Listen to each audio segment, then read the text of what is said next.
mefungwa wawili sisi mina mwanangu bisalasil min hadidin, kwa minyororo ya chuma, ila nari jahannam, kuelekea wapi? Motoni. Mina mwanangu hao tumefungwa pingu moja kwa minyororo ya chuma mpaka motoni. Hivi ndivyo mzee, kama hujangalia vizuri, unaweza kuja kujikuta siku ya kiyama umefungwa na mwanao katika minyororo ya chuma, kwa sababu umemtia katika jahannam.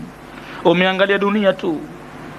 Mwingine yuko tayari mpaka asiye kwa Muislamu kumwoa binti yake.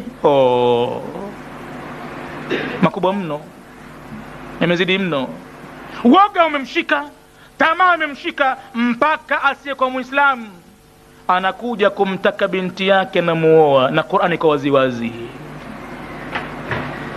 Qur'ani iko wazi wazi ya kwamba asiozeshwe isipokuwa Muislamu tu basi.